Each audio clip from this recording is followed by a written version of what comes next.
Assalamu alaikum aziz mehriban dostlarım.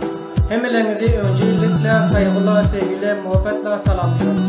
Pazar günü 18 Temmuz İstanbul'da Afganistan Konseyi'nin önünde Abdurrahman binimiz için tezahürat olacak.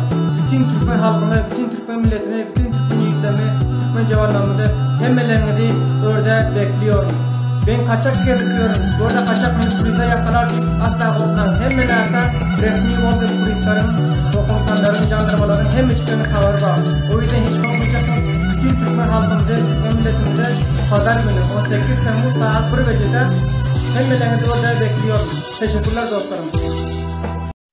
Assalamu alaikum Türkmen kardeşlerim, hemmeleriniz geceleriniz hayırlı olsun. 18 Temmuz pazar günü saat 1 gecede İstanbul'da Afganistan Konsolosluğu'nun önünde Abdurrahman için bir tezahürat başlayacak. İnşallah hemmeleriniz hem öyle çağırıyor hem de gelip bilirsinizler. İstanbul'da yaşayanlar ve Türkiye'nin her bir yerinden gelmek isteyenler varsa 18 Temmuz pazar günü saat 1 gecede başlayacak.